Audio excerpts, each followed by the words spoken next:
Hello and welcome to another episode of the djproject Criterion Collection. And moving right along, we go to Spine 157, The Royal Tenenbaums, directed by Wes Anderson, 2001. In fact, this is one of the slipcases affairs, so this is actually the original drawing. So on. Okay, like I said before, I watch films first and foremost because I like them, and if I like a film, that's all that's really That's all that's really important. And I like Wes Anderson, and so this is another one that goes into the shelf. Although I will admit that it did take a while for me to get into it. The first time I saw this, this was after. This was one summer when I was in college. The job that I worked on during the summer was actually a late night shift. So the hours were from 4 to midnight, 4:30 to midnight or something like that. And so I would get home like around 1, and I actually watched this after I came back from work. So I watched this at 1. I didn't get to bed till like 3. So I think maybe that had something to do with it. But I also think that maybe it was also because I hadn't learned how to watch multiple films from the same director yet. And this is one of those. I think this is one of those episodes where I'll get into a little bit more about me and how I approach films and how I approach film viewing and so on. But in thinking about this, I want to talk a little bit about how I've come to evolve as a cinephile, as a film connoisseur. I mean, everybody starts off with watching films and getting an emotional response, and you react to it more or less emotionally, where basically, if there's something in the film itself, whether it's the story or the characters or the performance or the look or the subject matter, whatever it is, you react to it. And it's either you like it or you don't. And you approach it in that respect. And often you see, oh, I saw this film, and then, oh, I liked it, or I really liked it, or I didn't really like it. And then you try to explain what it is. Like, what is it about it that you like it or don't? And that's sort of the beginnings of you going beyond just a mere emotional reaction into something more critical. And then at a certain point, you may have seen enough films, or maybe some synapses start flickering and start sparking, and you begin to notice more about a film. You begin to pay attention to the acting, or you pay more attention to the writing, or you pay more attention to the cinematography. And this could be due in a variety of ways. It could be that you know somebody who knows something about acting or knows something about cinematography, and you watch it with them, and they begin to point out, as like, oh, I really like this shot, or oh, I like what lens they use, or oh, I like how they did it this way instead of that way. That they have more knowledge and insight into a particular craft, and then that informs their reaction. And so that could be a way of you noticing more details. The other thing is that maybe you start, for whatever reason, you start working on those details yourself. You may be interested in photography, so you begin to be more sensitive to the photography, or you're starting to take up acting, or you're more interested in acting, or you're more interested in writing. And so your knowledge of the particular crafts expands in some way. Or maybe you just say, you know what, I really like this actor, I want to know everything about this actor, and then you learn about their lives, and somehow that gets you into, that can create a snowball effect where you start learning about other actors, you learn about acting, and then it just starts building and building. Or I guess like with me, part of it was directors, being interested in directors. and like Stanley Kubrick. And so you know about their career, you know about their life, you know about his career, you know about his life, and then it starts to build and so forth. So the point of all this is that the more you know about something, the more you begin to look at a film critically. And you start to look at a film pretty much on... Eventually you get to a point where you look at the film in its own terms. But before you get there, it's a little bit of a clunky process in order to get there. And I think for me, it's not that I've never seen multiple films of the same director. I've seen multiple films of Kevin Smith. I've seen multiple films of Stanley Kubrick. And I believe I'd seen multiple films of Francis Ford Coppola. So I was aware of other directors. I was aware that was possible, but I think I hadn't really learned how to... What I mean by I didn't learn how to watch multiple films is that it's when you have that initial disappointment, how does that affect what you know about the director? And to be honest, this was only the second Wes Anderson film that I had seen. And spoiler alert, I actually now like the film. but I'm just talking about that initial first experience. But this is only the second Wes Anderson film, and he was relatively new. There was not... I mean, this was certainly before The Life Aquatic, before The Darjeeling Limited, before The Fantastic Mr. Fox, and before Moonrise Kingdom. So he hadn't had that history. And maybe that was partly it, is that how do you get acquainted with a director that is still in the middle of his career? Otherwise, the other directors I mentioned before, they've already had long careers before him. And so you kind of get a sense of knowing who they were. And they've been talked about enough so that you kind of know what to expect. Whereas with this, you don't really know what to expect because he's still very young. And for me, I really liked Rushmore. And I want to say that I didn't get a really chance to say when I talked about Rushmore that as much as I identify with the character of Max Fisher, I also understand that he does some pretty despicable things, including in regards to with Miss Cross. Just because I like a character does not necessarily mean that I condone or excuse all of his actions. But at the same time, I kind of understand why he did what he did. I still don't like it. I don't approve of it. But I can understand the motivation and the rationale for it. Again, I think of him as an ambitious romantic. And also the big thing is he's 15 years old. And 15-year-olds don't know any better. They really don't. And he really came off like a 15-year-old. His character came off as a 15-year-old. And that explains a lot of it. But the trick is that is it pointed out to you and do you grow from it? And I do feel that Max does grow a little. He becomes more mature. He becomes more mature in the end than where he was in the beginning. I mean, he's not perfect. He's still gonna go through more mistakes and such, but I do get the feeling that Max was better off in the end than he was in the beginning. So yes, I'd seen Rushmore, I really liked it, and then maybe that was partly what I was expecting. I was probably expecting in some respects something like Rushmore.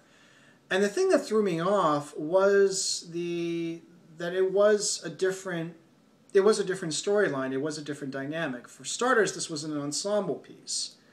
This was not, whereas Rushmore was much more of a character piece, like a chamber piece. This one was a full-on ensemble, and it was just getting used to these different characters and these different storylines. And Wes Anderson films tend to be very detailed already, just in terms of what's in the frame, and it's for him it's all about the production design and it's all about the cinematography, but it's not to those ends. It's not production design for the sake of production design. It's all about telling the story. It's all the details are there to service the story, to give you a sense of place and something about the characters, all those things. So it's all in service of the story. It's not just something in and of itself.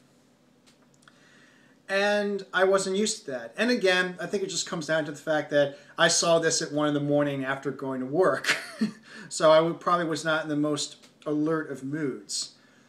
But I didn't outright I don't want to give the impression that I just dismissed it right. I was like, oh, this is garbage. But I do remember that it took me a while to get to warm up to it and to really get into it. But once I got into it, I liked it. I liked it a lot. I still hold Rushmore as my favorite of Wes Anderson's films, but it's certainly one of my favorites.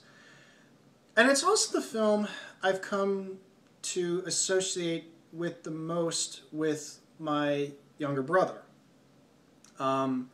Mostly because he likes it. If it ever comes up in conversation, he loves talking about the Royal Tenenbaums. And I think, and mostly what he talks about is the character of Royal, played by Gene Hackman, and it is very much what you would expect for Gene Hackman. In fact, he actually turned down the role. He didn't want to do it because the part was so tailored for him, and he felt like, ugh, I don't want to do that. That's not interesting to me. But eventually he did do it, and I'm glad that he did it. And it's one of those things where you really can't without him the film wouldn't have been made. There's no other way that anybody else could play Royal Tenenbaum. Gene Hackman had to do it. But that's something that my brother Evan talks about whenever it does come up in conversation. He loves that film, and it all goes to Royal and Gene Hackman.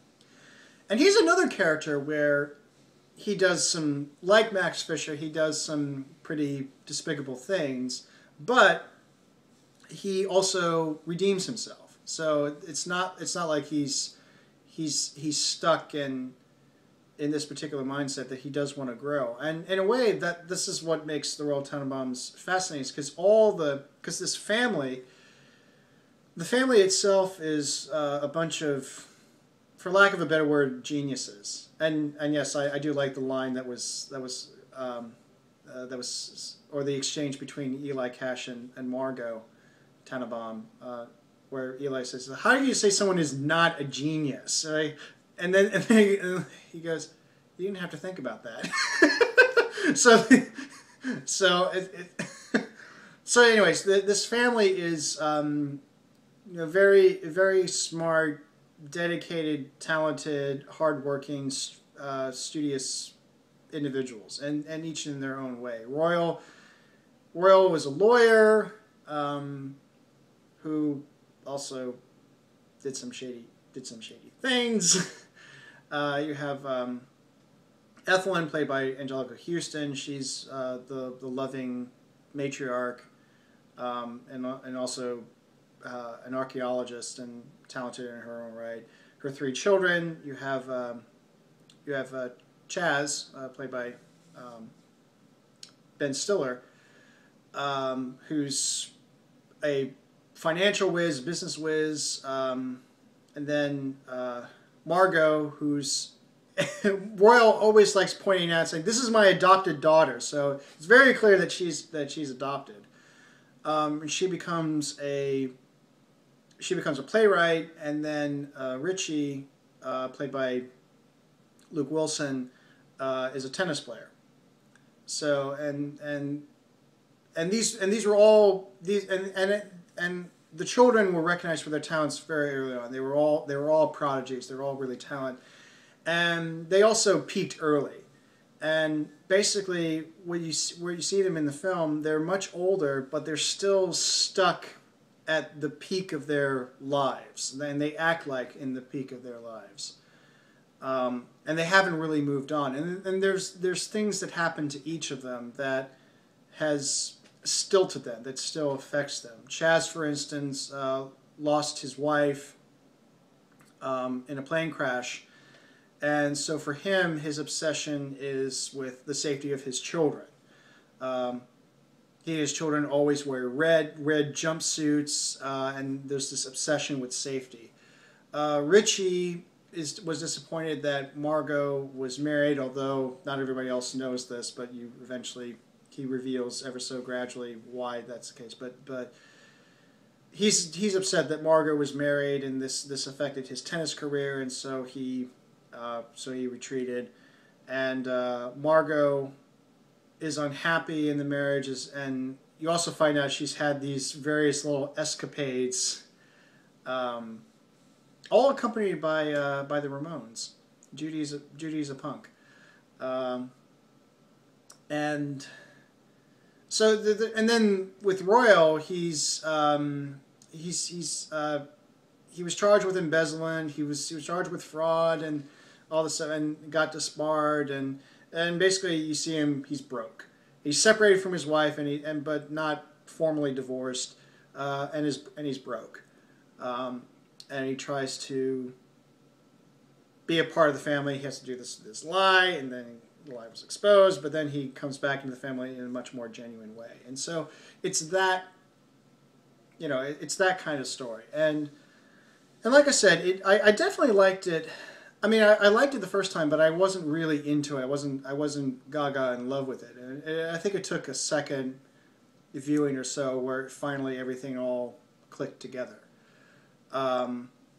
So yeah, I just really like the film, and I know that Wes Anderson has a very particular style, and he hasn't really strayed away from it. But it's going back to the yeah, you could talk about his films. And actually, I was going to say about the evolution of seeing films more critically is that yes, you can get to a point where you can describe a film more objectively, and you can talk about the different aspects, but fundamentally it's still that emotion. There's still that emotional reaction going to play. You either like something or you don't.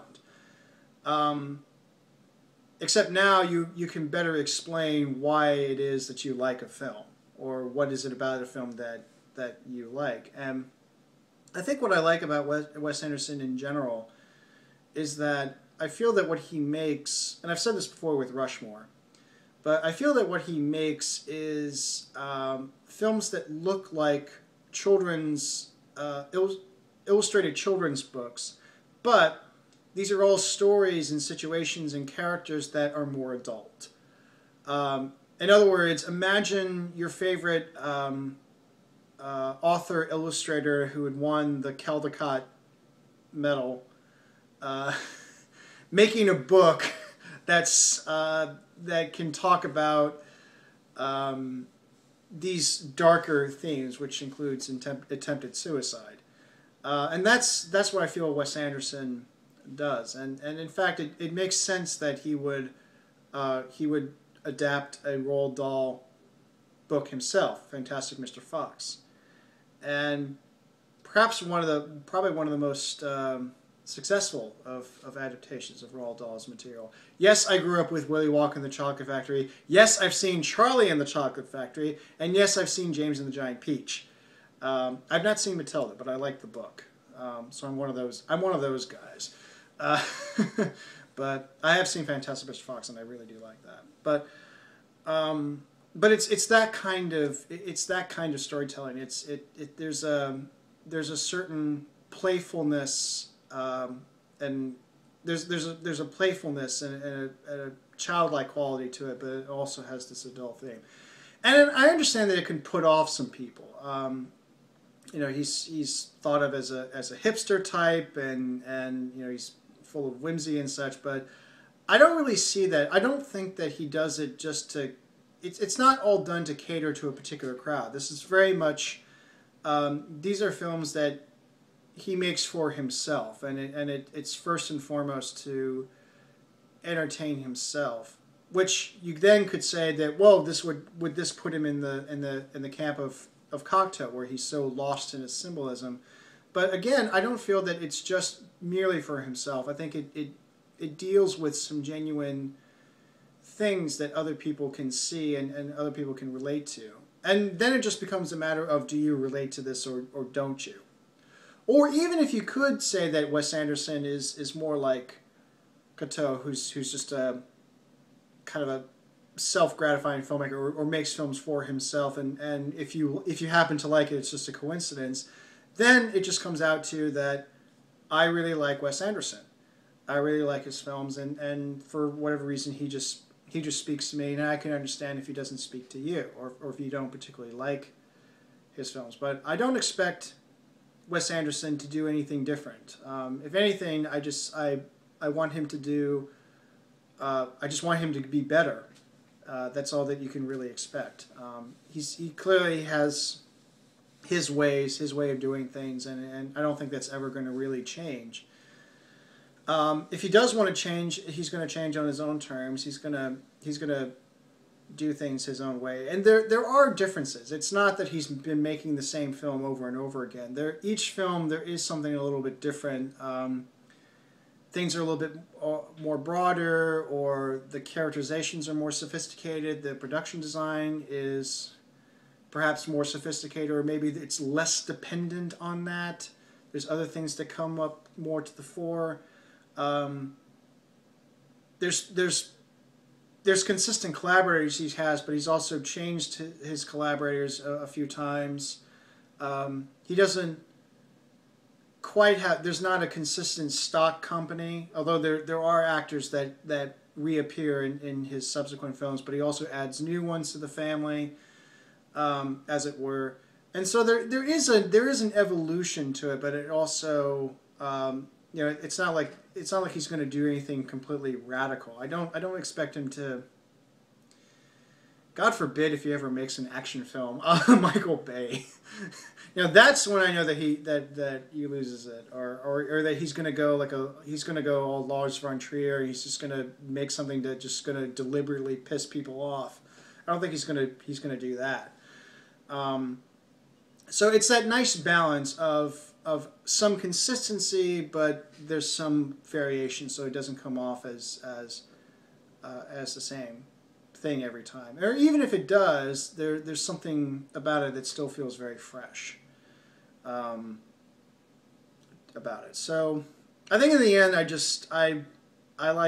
think there's really nothing more I could really say, except that I like Wes Anderson, and I like the Royal Tenenbaums. And actually, apart from, I went into this a little bit about what I think he does, and I can appreciate that kind of film, the adult story as told through an children's illustrated book. But there's other little things, and the other thing that I like about him, and I do feel that this is something that's going to affect my own filmmaking in the future, is the use of music. And I think that's the other major attraction, is he's someone that uses music in films really well. And this is this is something that he's accused of doing, that your soundtracks, they're all hipster and everything. But first off, I think this is all before the hipster became this popular pejorative, along with emo and the classic one, fascist. But I don't see it as hipster at all. I think it certainly reflects his own taste. It reflects the kind of music that he's interested in. But I also don't feel like it's just him showing off his collection, or that, I'm just going to play this song because I like it. I do feel that the music is rooted in the story that he's telling, or it's rooted in the moment. For instance, when the Royal Tenenbaums starts off with this little prologue where it gives you the backstory into the family, where the family and its members and their respective peaks, and it's all done to this cover of the Beatles' "Hey Jude," and it's the kind of thing where, because the song is so well known, and you could easily accuse us like, oh, you're just using a popular song. But when you really think about it, especially if you know why "Hey Jude" was written, it was written by Paul McCartney to Sean Lennon, and this was in response. This was in the aftermath of John Lennon's divorce and eventually marrying Yoko Ono and such. But no, I'm sorry. Sean was his son through Yoko. It was Julian, I think, or I'm getting the. But anyways, but it was to him. And considering that part of the backstory involves separation and a split in the family and so on, it's and also I think there's also a little bit about having an early rise and a great peak very early in your career, and then having that affect the rest of your career later on, perhaps. There's some parallels you can draw from the song that you can draw between the song and the film itself. So it's not just, oh, I want to use Hey Jude, because let's face it, using anything for, I mean, there's a reason why you hear covers of Beatles songs, is because it's expensive to to get the rights to get the licenses to use it. So very often you use covers. But you go out of your way. But even then, you go out of your way to do it because you feel that it's relevant to the story. And I do like it when films use music well. And Wes Anderson does it probably better than anyone else that I know. I know Quentin Tarantino does it. I don't have the same kind of attachment to Tarantino that other people do. In fact, I have not seen Django Unchained. I don't know if I will. Just mostly out of just lack of interest, really. I think that's really what it comes down to. I'm not the biggest fan of Tarantino, but I know plenty of people who are. I also know plenty of people who aren't. So, for various reasons. But anyways, so I know that he's an example of a director that uses music in his films in a very interesting way. But for me, I know more Wes Anderson, and he's an example that I use as far as directors using music. And again, I know Martin Scorsese does the same thing as well. There's plenty of other, and I also know Greg Araki does the same thing. In fact, his choices are quite eclectic. And much more in line with mine, because he likes using industrial music and shoegaze, and in fact he's had Robin Guthrie of Cocteau Twins score Mysterious Skin, but really and I think because I myself love music anyway, and I love films, and I understand that the intersection between the two can really provide something really powerful and important. So it is something that I know when it's done right, I get behind it. Which is why, even though I can rant for an hour and a half about a film that I really don't like because of its premise, Last Temptation of Christ, I can still say that I really like the score because I can really appreciate the score. And when I do make, because there are some feature films that I want to make, I've already made a short, so I have gone through that process of filmmaking. It's not just me talking about wanting to make it, but I've actually gone through it once. But I do know that music in my own films are going to be very important, and it's because of people like Wes Anderson who know how to use music. And I do feel that he is. In fact, I would say that Wes Anderson is pretty much the only reason why I don't completely dislike the Rolling Stones. Because that has happened. He has used Rolling Stones. But he's used the more interesting cuts. It's not the obvious choices. Even with using Ruby Tuesday in it, but it was mostly just because a scene was... Actually, this is probably my favorite scene in the Royal Tenenbaums. Is after Richie's attempted suicide, and this is where he makes it very clear that he loves Margot. And it's actually, I think, one of my favorite...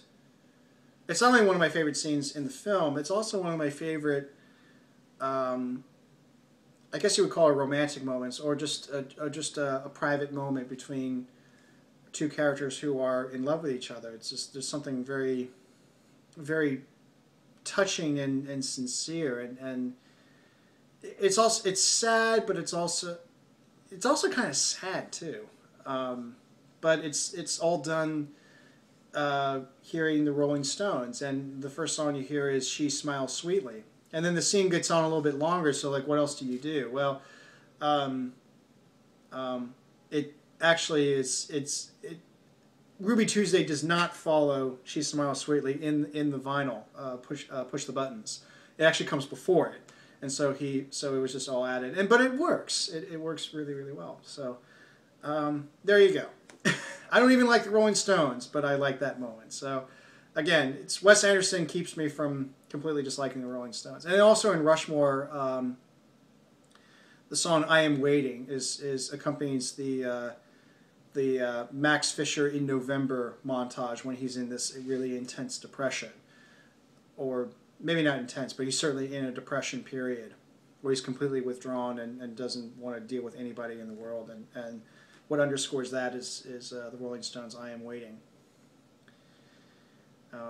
But yeah, I mean, I think that's really what I come away with Wes Anderson. And then finally, because he was a part of my explorations of cinema, of me wanting to get into other film directors and other periods, and making sure that I've seen films of Truffaut and Godard and Powell Pressburger and Renoir and Friedkin and other films that he's cited. You know, he was a launch pad for that. And in fact, as I mentioned with the Red Shoes, seeing the Red Shoes, particularly the title sequence, its title sequence is very similar to the Royal Tenenbaums.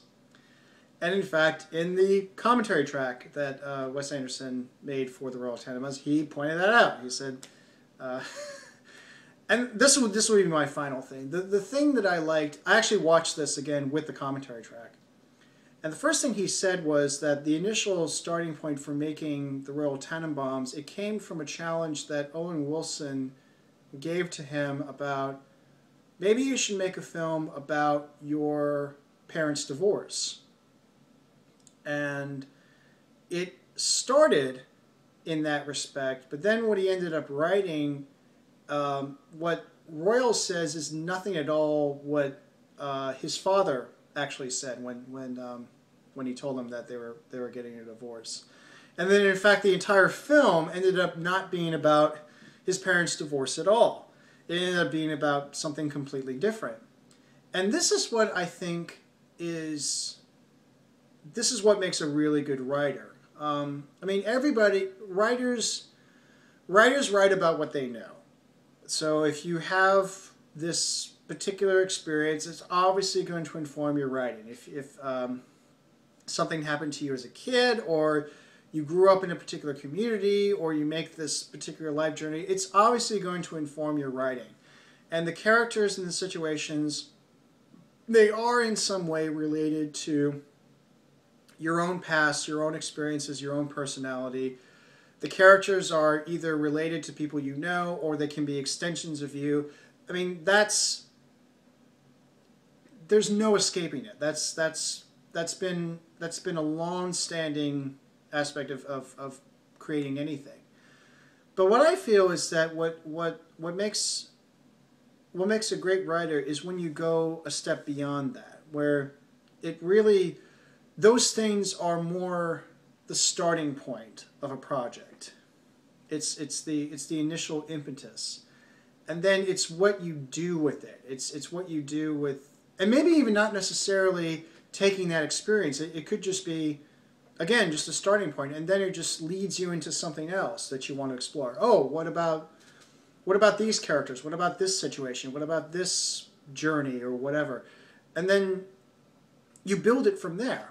And then it becomes its own. So, but at the same time, I think as you're exploring, it should still feel genuine, and it could be informed by your own personal experience, but it doesn't necessarily have to. I think if the emotions are genuine and the characters are genuine, that's what really should matter in the end. And I think that's why I feel that Wes Anderson, while he is very much an auteur filmmaker, he's definitely has his own style, his own approach, his own way of doing things. In the end, it's not just his own self-absorbed universe. It's not just purely. There's something about his films that do speak to people, and people do identify with it. So it's not just I'm just making this purely for myself. I certainly want to satisfy myself first and foremost, but I do think that this is something that does have an appeal and an attraction to others. I think other people may find something interesting in this. And I don't think that it's just a coincidence that other people like it. I think it does speak to something genuine and real, and it reaches on that. So there you go. This is just a long, extended thing of saying I like Wes Anderson, and I don't apologize. I don't apologize for the films I like. If I like a film, I like a film. I may not like a film tomorrow that I liked today or yesterday, but really my likes and dislikes are my choice, and I can explain why I like something, but in the end, that's all that really matters in the end, is whether I like something. And if you like something, great. And if you don't like something, fine. All I ask is just be civil about it. Don't be a jackass. I know you're not supposed to like stuff on the internet. I know the internet is dripping with sarcasm and the sardonic and viciousness, but really, it shouldn't just be that.